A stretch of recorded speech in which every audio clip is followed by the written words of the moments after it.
Yes, everyone, thanks for tuning in. It's a pleasure as always. I hope you're having a great day. Before I get into the video, I'd just like to say if you get any value from this or you agree, like, subscribe. If you've got any views or comments, please share them down below.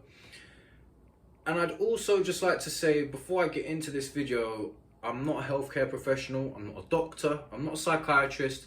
I'm just a guy with some experience about these subjects and someone who likes to share them. So hopefully I can help people make more informed decisions, because I feel like there's not really a lot of information out there about the subjects I'm going to explore, which is, should you take fluoxetine, or for that matter, any other SSRI or Prozac antidepressant? Now, I've only taken fluoxetine, so obviously that's the only thing I can share my experience on. But if you're considering taking an antidepressant or SSRI, what I'd like to invite you to do is think about really focusing on the following 5 things I'm going to explore in this video before you resort to that. So an antidepressant should be the last resort. That shouldn't be your go-to, because from my experience, in the long run, they actually really hindered me and brought some quite negative qualities into my life, I would say. So now I have got bipolar cyclothymia, so maybe it just wasn't the right medication for me, but people's automatic response these days tends to be, let me take this pill, rather than address what's really going on in their life. That's just my perspective anyway. So the first thing is, how is your diet? Now this is a really obvious one, but it never ceases to amaze me that people eat absolutely shit and then wonder why they feel like shit. So, just on a really basic level, are you eating lots of refined sugars? Are you eating lots of chocolate biscuits, things of that nature? Are you eating loads of bread? Now, I don't think bread's going to cause you depression, but from my own perspective, eating bread and lots of carbs make me feel shit. Eating sugar definitely makes me feel like shit. Anything of that nature. What should you base your diet on? In my opinion, meat and vegetables and some fruit. I eat a very, very low carb diet and a very, very high fat diet, and that just works for me. My mind works better, and it helps my mind just feel a little bit more steady. If you're sitting there eating popcorn, drinking Coke, and then wondering why you feel like shit, well, just think about it for a second. So number 1 is address your diet. Number 2 is exercise. Are you exercising? I think people, again, this is really obvious, but people don't take action on this as much as I feel that they should. Now, I train a lot. When I say exercise, that can be whatever it is to you. Just get moving. Resistance training, maybe some sort of combat sports, like I do boxing and jiu-jitsu. Maybe you just want to run. Maybe you want to swim.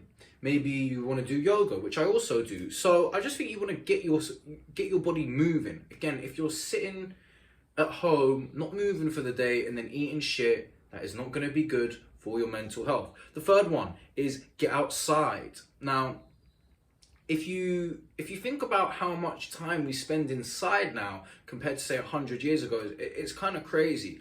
I try to go outside at least once every 2 hours, even if it's just for a walk around the block for 10 minutes. But I think people, again, underestimate how important getting outside is. You want to get outside, even if the weather's not good, you just want to get that natural light into your eyes, get the UV rays on your skin. Especially when the sun's out, I like to just walk around in just shorts and just get as much sun on my skin as possible. We're not built to be inside all the time. So, number 3, get outside. Number 4, are you breathing correctly? Now, this one's possibly a little bit unusual, or one that most people wouldn't have considered, but I'm a yoga instructor, so I'm really into breath activities, or things of that nature. And there's a great book by a guy called James Nestor called Breath or Breathe, which talks a lot about the aspects of breathing. And I'm also reading this at the moment called The Breathing Cure, which talks a lot about breath as well. And I just think people underestimate the impact that breathing correctly can have on you. It's kind of funny because breathing is probably the single most important thing we do. You can go a few days without water. You can go a few weeks without food. you're not going longer than 20 minutes without breathing. So you want to breathe deeply, get that air into your lungs, and you'd be amazed, you know. And I've heard people make comments before like, no one can teach me how to breathe. Of course they can.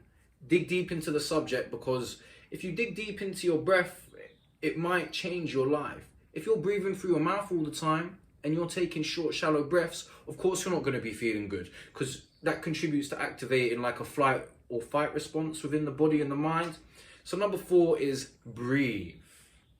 Breathe. Number 5, the last one I'm going to explore today is, are you regularly getting out of your comfort zone? You can probably refer this point to a couple of the things I've already mentioned, such as exercise. So when I say get out of your comfort zone, what I mean are you taking part in activities which, in the present moment when you take part in them, you're not really enjoying it, but then the more you get into it, the more you are enjoying it, and then by the time you're finished, you're really happy that you did it. So, you know, for example, exercise is a great one. If someone says, oh, if you say you're going to run 2 miles, before you run the 2 miles, you're like, oh, I don't want to do it, or, you know, but then you firm through it, you run that 2 miles, and I guarantee you, after you run the 2 miles, you'll be feeling better.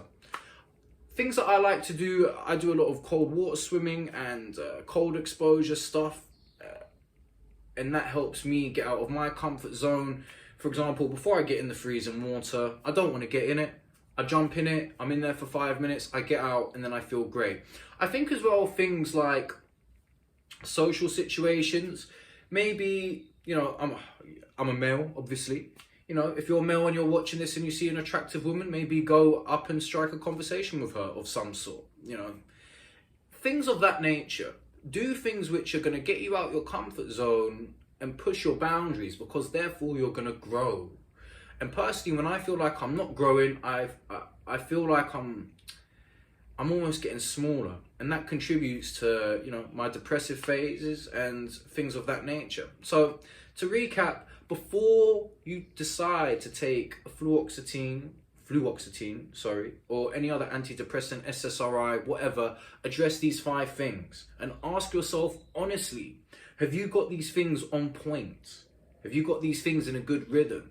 Because if you haven't, if all of them are out of whack and you're going to go take a pill, you need to seriously question what your outlook on life is. So to recap, the 5 things are your diet. Fix your diet up. Number 2, get moving. Number 3, get outside. Number 4, breathe. Number 5, push your comfort zones. Anyway, if you're feeling that video, let me know. Have an awesome day, wherever you are, and I'll see you in the next one.